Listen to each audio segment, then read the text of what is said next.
আপনি তো সহধর্মিণী, এক কথায় বললে সহযোদ্ধা। জি। তো 14 আসন নিয়ে যেহেতু তিনি মাঠে নামছেন এবং তিনি পথ প্রদর্শন করছেন, সবকিছু দেখছেন, আপনার মনে হয় কি আপনারা কতটা আশাবাদী এবং আপনারা এই 14 আসনের জন্য কি পরিকল্পনা নেন? আপনার মাধ্যমে আমি পুরো মিরপুরবাসী ঢাকা 14 জনগণকে জানাচ্ছি আসসালামু আলাইকুম।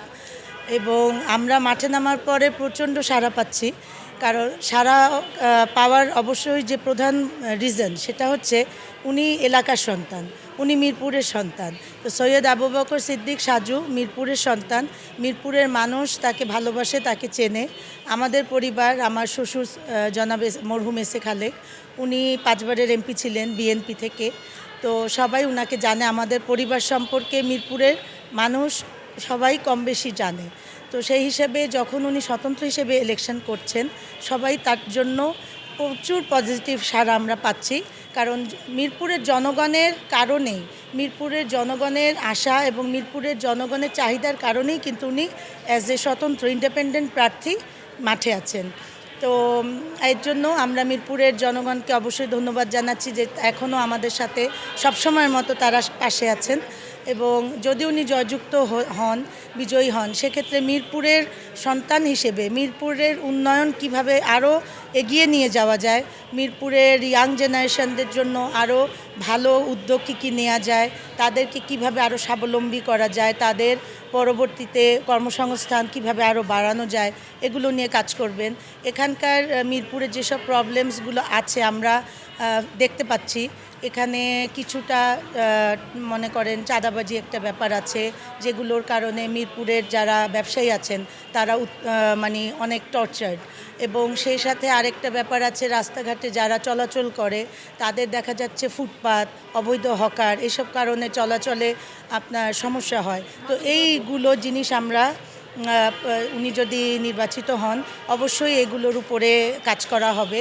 তারপরে মাদক, এটাও মিরপুরে একটা বিরাট ব্যাপার ইয়াং জেনারেশনের জন্য।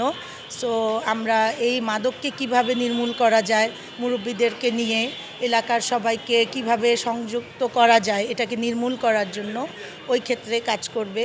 এবং মিরপুরের উন্নয়নের জন্য আরও যা যা করা দরকার অবশ্যই উনি সেটা করবেন অ্যাজ এ মিরপুরের ছেলে হিসেবে, ঢাকা 14 ছেলে হিসেবে। 14 আসনের যে অবহেলিত নারীরা আছে তাদের জন্য আপনার পরিকল্পনা কি? তাদের জন্য কি করার ইচ্ছা আছে বা কি করতে পারবেন বলে মনে করছেন? দেখেন, মিরপুরে কিন্তু আমাদের ভোটার 4.5 লাখের উপরে আছে, তার মধ্যে হাফ কিন্তু নারী। সো নারীর উপরে অবশ্যই আমাদের মানে গুরুত্ব, প্রাধান্য সবই আছে।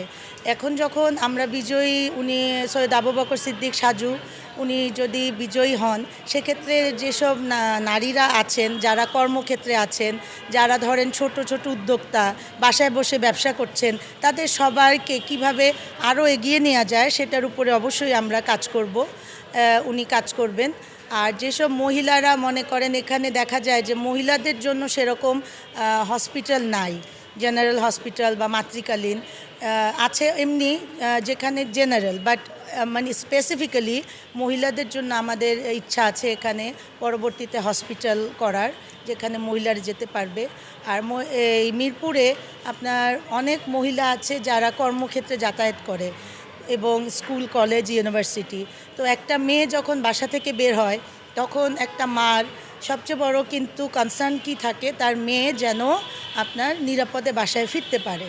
তো মহিলাদের জন্য, মেয়েদের জন্য, কিশোরীদের জন্য নিরাপত্তা, তারা যেন সেফলি ঘর থেকে বের হতে পারে, কর্মক্ষেত্র, স্কুল, কলেজ, যার যার যেখানে সেখানে যেতে পারে, সেখানেও যেন তারা সেফটি পায় এবং আবার যেন সেফলি বাসায় ব্যাক করতে পারে, সেটার উপরেই আমাদের কনসেন্ট্রেশন মহিলাদের জন্য স্পেশালি থাকবে।